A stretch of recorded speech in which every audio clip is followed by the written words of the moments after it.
This is Hidden Killers with Tony Brueski. Here now, Tony Brueski. There is a private investigator out in Los Angeles who said he's seen things inside a house that no one from law enforcement ever mentioned. Things that could change how we understand the death of 15-year-old Celeste Rivas Hernandez, the missing teen, later found dead inside the front trunk of a Tesla linked to the musician known as David. I know, it's an active investigation. It doesn't mean they're going to release everything to the public right now by any means. That's not how any of this works. So I hear your arguments that you're speaking aloud right now. I hear you. But what you're about to learn about what was found in that house that was not taken in as evidence might just blow your mind. And it might make you go, oh, God, really? Really? Really? Are we really missing these? Like, why? How? Let's go through this. And let me know in the comments section what your thoughts are on YouTube. Just search Hidden Killers with Tony Brueski if you're not already there. And while you're listening to this, do me a favor and hit that subscribe button. I'd really appreciate that. And then you will appreciate it too, because you'll get all the content right there for you. You'll love it. Please do hit subscribe. For weeks, this story has felt like it's sitting in limbo. Caught somewhere between tragedy and cover-up, the official narrative hasn't moved an inch. Celeste found deceased in September. Tesla abandoned in the Hollywood Hills. Search warrant executed at a house tied to David. That's that guy, that right there. D4VD. Cause and manner of death undetermined. And that is where it stopped. Until a private investigator named Steve Fiser decided to go looking for what everyone else might have missed. Now, to be clear, Fiser isn't some armchair internet sleuth trying to go viral. He's a licensed investigator in Los Angeles, someone who's worked multiple missing person cases that spilled into public consciousness, the kind of cases people couldn't stop talking about long after the headlines faded. He's known for showing up when the official story stops making sense. Some people see him as, obsessive. Others may see him as the guy willing to go where police won't, or just sometimes, like maybe in this case, looking around. Hey, these seems to be obvious things that are sitting here. Why did the police miss this? And this is not a battle of police versus private investigators, so let's get that straight. Everything he's finding, he is turning over to the police. It's just, again, one of these cases you're going to find where you go, well, if it wasn't for the private investigator, they wouldn't have this. If they just had looked a little harder. And this time, he didn't come to the case came to him. The landlord of the Hollywood Hills property where David has been staying was furious after police finished their search. No warrant copy left behind, no list of what had been taken, no one returning his calls. He didn't even know whether his house was still considered part of an active investigation. Oh, communication. That's where the police are always great. And with a multi-million-dollar home under his name and the word homicide floating around it, that's kind of a nightmare scenario.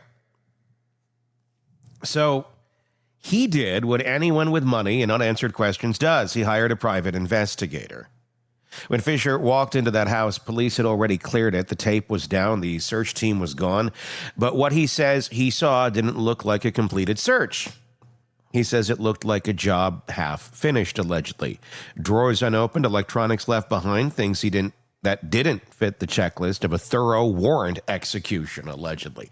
He says he found a DVR, a hard drive, and several digital devices that were still inside the property. And look, we don't have to sensationalize this to understand how serious this is.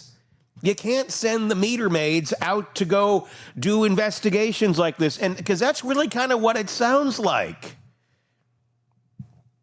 And if your homicide investigation unit or whoever the hell you sent in to do this is missing these things, LAPD, well, then it's time to do better. In a case involving a celebrity, a dead teenager, and a smart car loaded with onboard tech, digital evidence is everything. It can tell you who entered, when, what devices were paired, even what was deleted. Leaving that kind of material behind isn't a paperwork error. It's a kind of oversight that can wreck a case. And how many times have we seen cases on this program where the answer to the problem is not necessarily who's accused of doing it or those who have suffered the consequences, but who fucks it up 9 times out of 10? Oh, it starts with the word P. I'm not anti-cop. I am not. But for the love of God, you know there's a spotlight on you. Let's up our game a bit, shall we?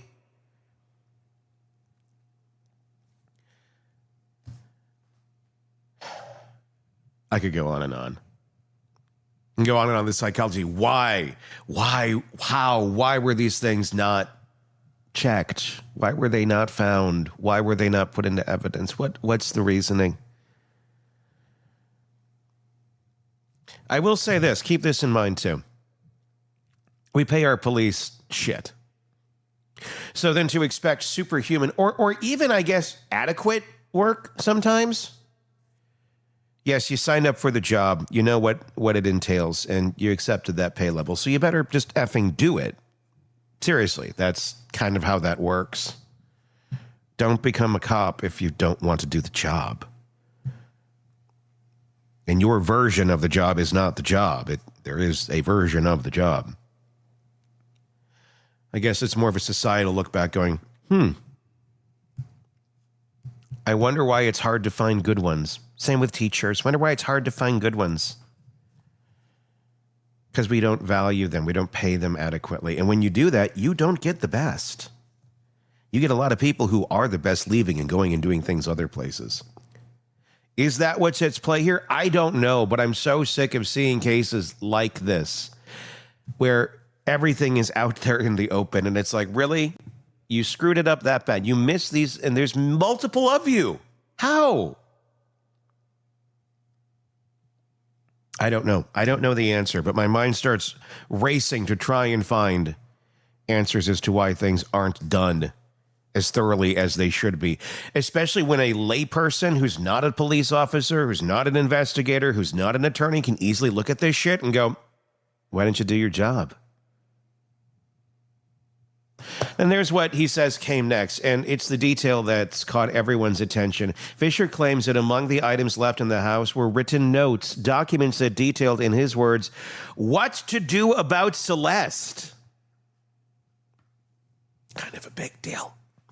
He called them dark, deliberate, and disturbing, sadistic even. He hasn't said who wrote them or how he can prove authorship. He's careful not to cross that legal line, but he says they were in the home, left untouched, after the official search. If that is true, again, we are taking his word from it from what he's said in interviews. It means the most potentially damning evidence in this case wasn't found by police. It was found by the landlord's private investigator weeks later. And the chain of custody, well, it's broken now, which means that even in and if those notes are real, they may never see a courtroom. Still, the existence of something like that, something describing a plan involving Celeste in any way, shape, or form, considering her remains were found in a trunk, kind of big. Changes the story.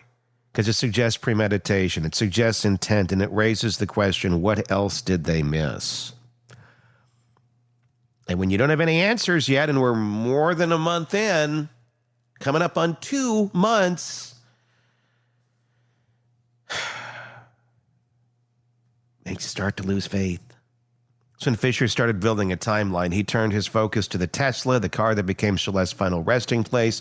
Through camera footage and neighborhood canvassing, he says he was able to map out exactly when the car appeared on the street it was later towed. Now, that's not to say that the investigators haven't already done that too, and they're just not releasing that, but he's done it too. He says there's a video of it being parked, clear enough to see who did it. He won't name the person publicly, but his comments imply the obvious. The person who parked the car is the same person. Or isn't the same person. Nobody knows who owns it. And we know who owns it, but we don't know who parked the car.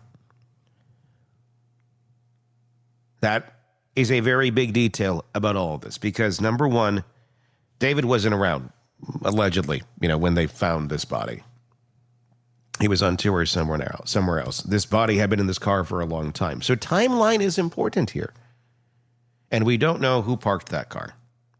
We don't know who wrote those notes. David is an innocent man until proven otherwise. He maintains his innocence and no charges have been filed. And that's important. It's so easy to jump to conclusions in a case like this just because you have a big name involved in a case. When you have a entity like that, a person, that's what it becomes, more of an entity. A lot of people, a business, if you will. So, again, I want to be very careful on that in terms of assigning blame because it could be him just as easy as it could be the buddy of one of his crew that he didn't even know who existed. I mean, I'm just making that one up. But it's someone in this circle somewhere, whether he knows the person or not, or is the person or not, we do not know the answer to that yet. So we have to take a look at the evidence as it's coming in. And according to Fiser, you can see in the footage the care with which the car is parked, the deliberate pace, the frunk being closed, the quick walk away. It's not conclusive proof of guilt, but it's suggested. It's intent written in body language. He also points to the car's inactivity. He says the Tesla hadn't been used since January. And by February 1st, the new red Tesla was leased by David's team, effectively replacing the old one. The last verified photo of Celeste alive, January 2nd. That coincidence, a car retired and a girl vanishing in the same week, it's kind of hard to ignore. If that timeline is right, Celeste could have been dead for 8 months before her body was ever discovered, and that makes the condition of her remains, described by law enforcement as severely decomposed, makes a lot more sense. So what does that tell us? It tells us she likely died a while back. It tells us the car wasn't just a place she ended up. It may have been a place she was moved to after the fact, very likely. And it tells us that whatever happened to her didn't happen in that car. Raises the next major question. Where did it happen? What happened? According to Fiser, it wasn't in that Hollywood Hills house. He says the photos and videos of Celeste in her final weeks don't match that property. Different furniture, different lighting, different layout. He believes she was staying somewhere else. That's a big deal because it would mean police executed a full search on the wrong location. Wrong location, right location? I don't really think it's the wrong location. You're going to look anywhere you're going to look. But it might not have been the location of the crime, but he found other pieces of evidence there allegedly that were tying to this.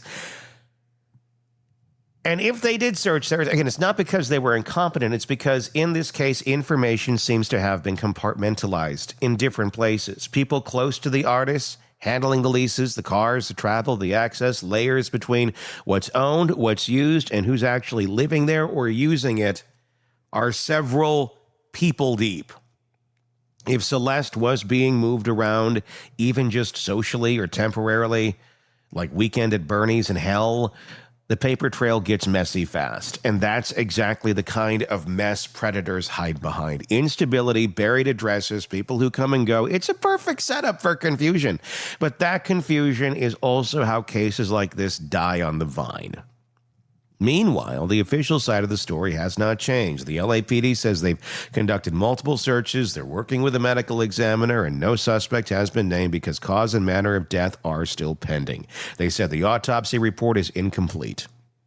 The DA's office has confirmed that no case has been submitted for review as of this recording. In other words, the system is in park. And while the police wait on toxology, a private investigator is out there saying he's already uncovered a potential plan, established a working timeline, and determined where Celeste likely wasn't when she died.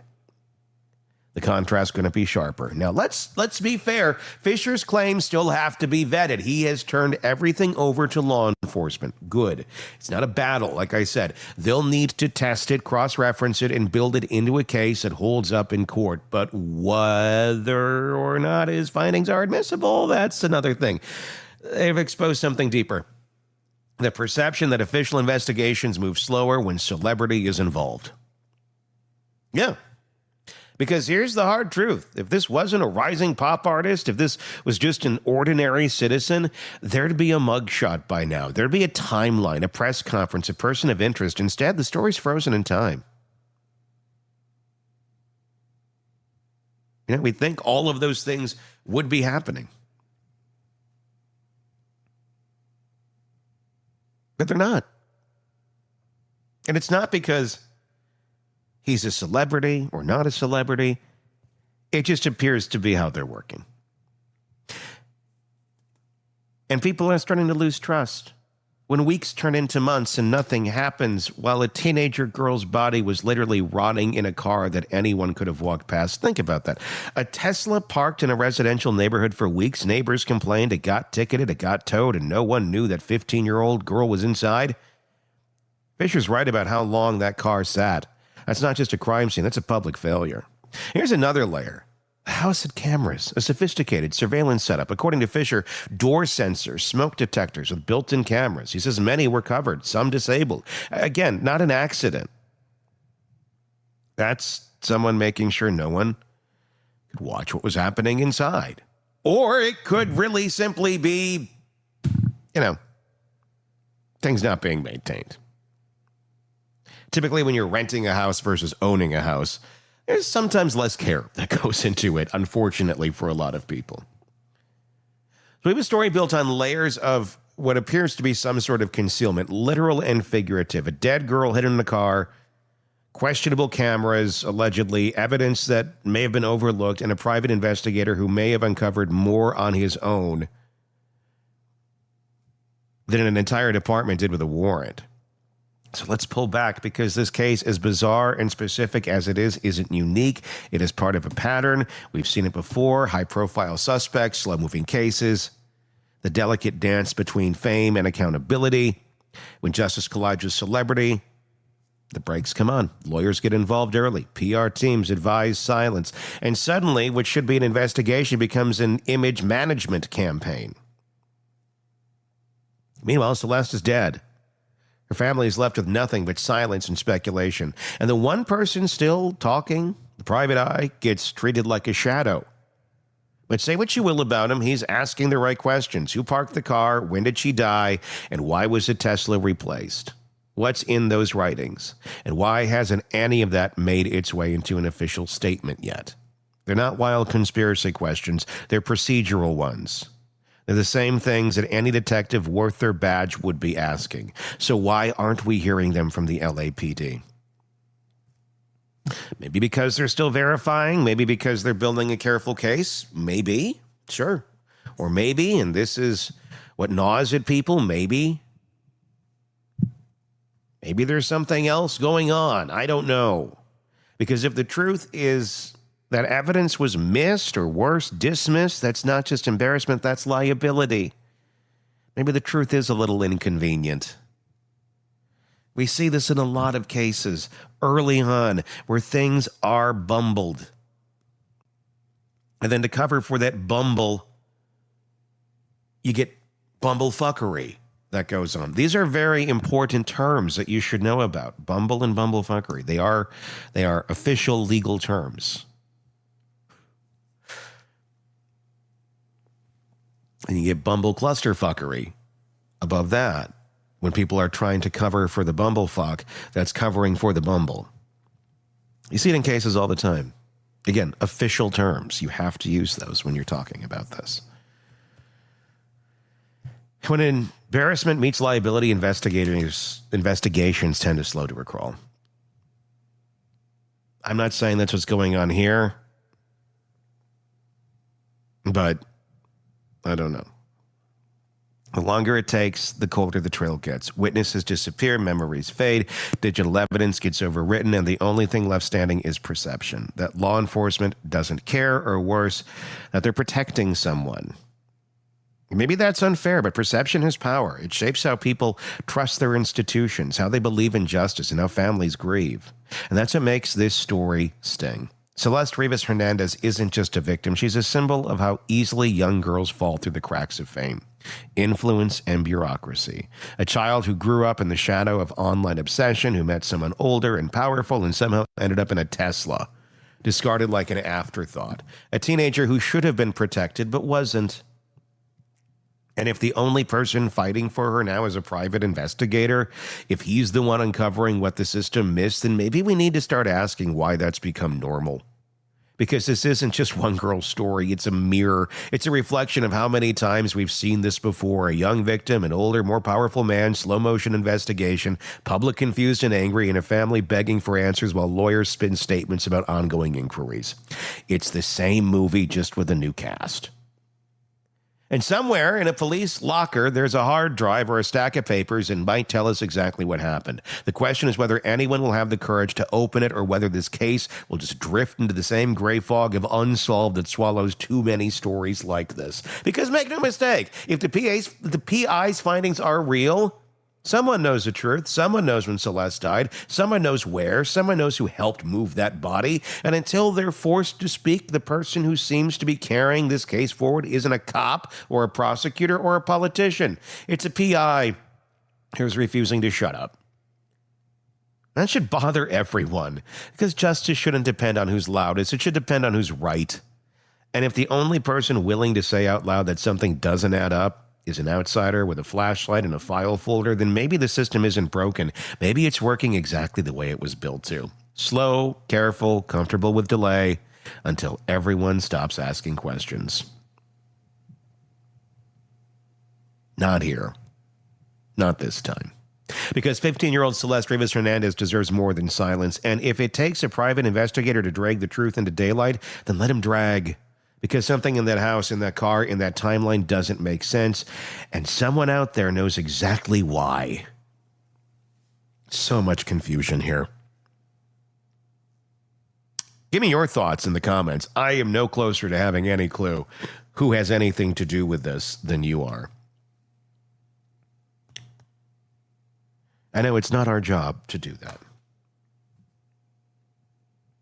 But when you find out that there was allegedly some solid pieces of evidence completely overlooked in a place that they already looked, well, what else are we missing?